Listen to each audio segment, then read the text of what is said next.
Ermənistanın Azərbaycana qarşı hərbi təcavüzü nəticəsində çoxsaylı cinayətlər törətməkdə təqsirləndirilən 15 nəfərin məhkəmə prosesinin növbəti baxış iclasında Azərbaycanın Xocalı şəhərinin, həmçinin ətraf kənd və qəsəbələrin Ermənistan silahlı qüvvələri tərəfindən işğal olunması və azərbaycanlılara qarşı törədilmiş soyqırım, kütləvi qətllər üzrə toplanmış sübutlar tədqiq olunur, zərər çəkmişlər dindirilir. Məhkəmənin növbəti baxış iclasında əvvəlcə Yaşar Əlməmmədov ifadə verdi. Zərər çəkən təqsirləndirilən Bako Sahakyanı, Arkadi Kukasyanı, Madat Babayanı tanıdığını dedi. Bildirdi ki, Xocalıda doğulub və orada ailəsi ilə birgə şəxsi evində yaşayıb.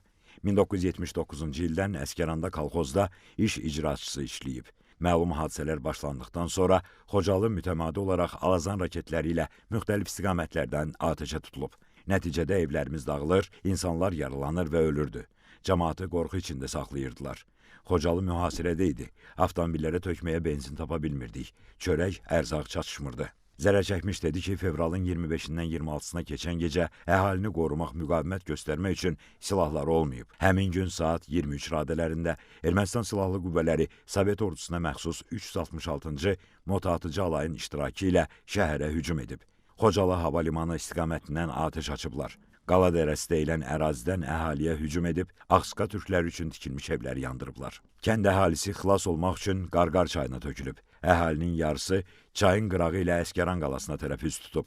Ermənilər insanları aldadaraq çıxış üçün Əsgəran tərəfdən dırnaqarası dəhliz verildiyini deyib. Baş prokurorun xüsusi tapşırıqlar üzrə köməkçisi Tuqay Rəhimlinin suallarını cavablandıran zaman zərər çəkmiş şəxs dedi ki, məcburi şəkildə kənd sakinləri ilə birlikdə meşəyə üst tutublar. Həmin vaxt Ermənistan silahlı qüvvələri onları atəşə tutduğu üçün çoxlu sayda insan həlak olub. Fevralın 27-sində Pircamal kəndi yaxınlığında onlar girov götürülərək tövliyə aparılıb. Bir qədər sonra daha 50 nəfərə yaxın Xocalı sakinini ora gətiriblər. Əsir və girovlara ağla sığmayan işgəncələr verilib. Onu qarın üstünə uzadaraq döyüblər. Ayağının dərisini soyublar. 2 gün Pircamal kəndində saxladıqdan sonra onları Xankəndi şəhərinə aparıblar. Aralarında olan 11 uşaq, 3 kişi və 13-14 yaşlı qızları ayıraraq uşaq bağçasına aparıblar. Girovları döyüb işgəncə veriblər. Martın 1-də ermənilər onu Əsgərana gətirib. Polis şöbəsində yanğından mühafizənin rəisi işləmiş Karo adlı erməni onu dəyənəklə huşunu itirənədək döyüb. Zərər çəkmiş dedi ki, həmin Karo adlı erməni onun qardaşı Namiq Əlməmmədovu da öldürüb. Mənim 2 qardaşım Əlməmmədov Faiq 23 yaşında, Əlməmmədov Namiq 30 yaşında yoxdular. Yeznəmiz, bacımın yoldaşı, 6 ay, bacım 6 ayın gəlini idi. Yoxdur, hə. Onu öldürüblər. Marat Babayan var ya, Marat Babayan. Həmin Marat Babayan gəldi mənə işgəncə verdi. Qalsın da o deyə oturur, deyə daldı, deyə. Zərər çəkmiş şəxs dövlət ittihamçıları Vüsal Abdullayev və Təranə Məmmədovanın suallarına cavab olaraq dedi ki, indiyədək əzizlərinin meyitlərinin harada olduğunu bilmir. Qeyd etdi ki, təqsirləndirilən Madat Babayan və digərləri bizə olmazın işgəncələr verib. Saatlarla ayaq üstündə saxlayıblar. Qolunu, qabırğalarını, burnunu sındırıblar. Girovluqda olan qız gəlinlərin ayaqlarını kəsiblər. Tapdalayıb barmaqlarını qoparıblar. 2 əkiz qardaş olan Ağsuqa türkünü, həmçinin Şahin adlı gənci onun gözləri önündə gülləliyiblər.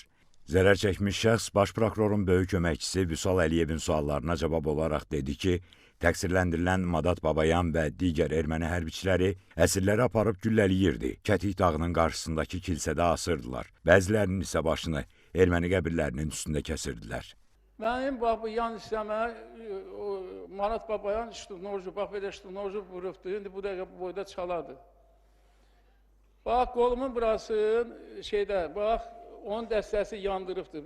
Bax, damğa vurubdu, qoluma damğa vurubdu onun dəstəsi.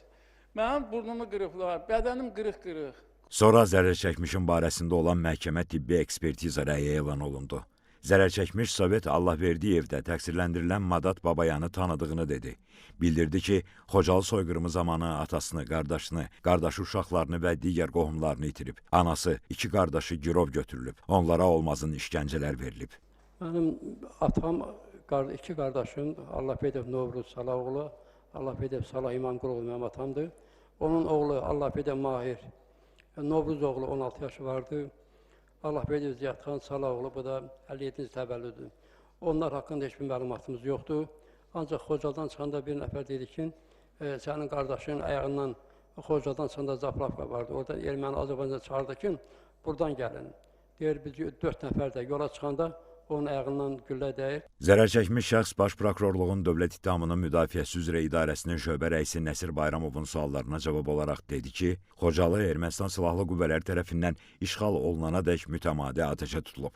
Ümumiyyətlə, 1988-ci ildən başlayaraq ermənilərin keçirdiyi mitinqlərdə Xocalıya hücumlar ediləcəyi deyilirdi. Fevralın 25-dən 26-sına keçən gecə Xocalıdan çıxmaq mümkün olmayıb. Şəhər hər tərəfdən mühasirədə olub. Xocalının yeganə ümidi vertolyotlara qalıb. Amma erməni hərbçilər sonuncu dəfə Xocalıya uçan vertolyotu vurduqdan sonra hava əlaqəsi də kəsilib. Şəhərə hücum ediləndə əhalinin yeganə çıxış yolu meşə istiqaməti olub. Lakin Ermənistan ordusu buna da imkan verməyib.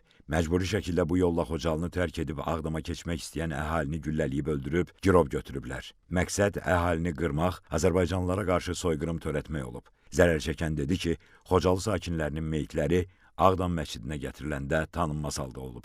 Oradakı meyitlər hamısı əksəriyyəti tanınmaz halda idi. Onların elə sifariş ancaq paltarından tanıyırdıq. Bunların başlarının dərisini soyurdular, beyinləri dağılmışdı, başları dağılmışdı onların.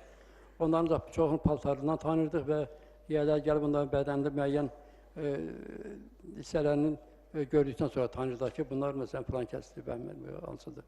İclasda Xocalı soyqırımından sonra hadisə yerindən çəkilmiş video material nümayiş olundu. Hadisə yerinin baxış protokolları və digər sənədlər elan edildi.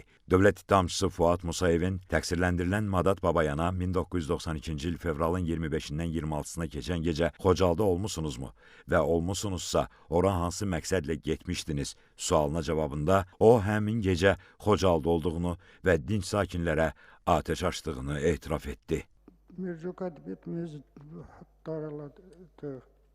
Bizim dəstə rəisi bizi ora aparıb.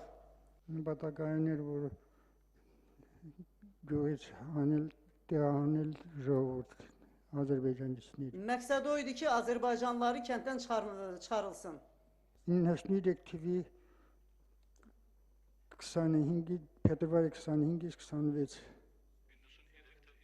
Yenisnergo. 1992-ci ilin fevralın 25-də. 20 nəfər. Başqa dəstələr də var idi. Xocalı rayonuna hücumla bağlı sizə və sizin dəstəyə birbaşa göstəriş əmri kim tərəfindən verilir? Petrosyan Vamik için Petrosyan Vamik. Petrosyan Vanik tərəfindən. Təqsirləndirilən Madat Babayan həmin insanların qəddarcasına qətlə yetirilməsində iştirak etmisiniz sualına bəli deyə cavab verdi. Bildirdi ki, səhv etmişik.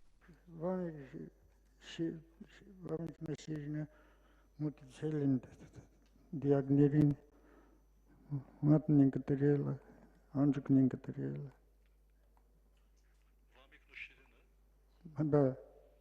Vanik və Şirinyan insanların barmaqlarını kəsirdilər. Meyitlərin barmaqlarını kəsirdilər, qulaqlarını kəsirdilər. Təqsirləndirilən bildirdi ki, silahlı dəstənin üzvləri meyitləri maşına yığıb aparırdı. O, Xocalıya hücum zamanı zirehli texnikadan istifadə edildiyini dedi. Sonra Madat Babayanın ibtidai istintaq zamanı Xocalı soyqırımı ilə bağlı verdiyi ifadəsi elan olundu. Həmin ifadədə bildirilib ki, fevralın 24-də Arkadi Şirinyanın əmri ilə silahlanıb Əsgəran rayonuna gəliblər. Burada onlardan başqa digər silahlı dəstələr və ağır texnikalar olub. Arkadi Şirinyan fevralın 25-də Xocalı sakinlərinə qarşı qətliam törədiləcəyini deyib. Onlar əmrə əsasən Əsgəran tərəfdən hücuma keçiblər. Gecə şəhərə daxil olublar. İfadədə bildirib ki, Xocalıda qarşımıza çıxan dinc sakinlərə güllə açmağa, evləri yandırmağa başladıq. Bəzi sakinlər Qarqar çayını keçib Ağdamın Şəlli istiqamətində qaçmağa başladı. Qaçan sakinləri orada gözləyən digər erməni silahlı dəstələr qətlə yetirirdi. Avtomobillər insanları əzib üstündən keçirdi. Arkadi Şirinyan tapşırmışdı ki, insanlara qarşı vəhşiliklər törədilsin. Mən qarşıma çıxan insanlara güllə açırdım. Xocalıya hücum edilməzdən əvvəl şəhər mühasirəyə alınmışdı. Elə bir vəziyyət yaradılmışdı ki, əhali şəhərdən çıxa bilməsin. Məqsəd şəhərin əhalisini məhv etmək və bununla da digər ərazilərin sakinlərində vahimə, qorxu yaratmaq idi. İclasda Madat Babayanın Xocalıda hadisə yerində verdiyi ifadəsinin video materialı da nümayiş olundu. Həmin ifadədə də Madat Babayan Xocalda törədilənləri etiraf edir. Bundan başqa Madat Babayan ifadə verərkən digər təqsirləndirilən David İşxanyan ona mane olaraq fikirlərini yönləndirməyə çalışırdı. Bu səbəbdən zərər çəkmiş şəxslərin nümayəndəsi Vəkil Şaiq Hüseynov məhkəməyə müraciət edərək David İşxanyana xəbərdarlıq edilməsini xahiş etdi.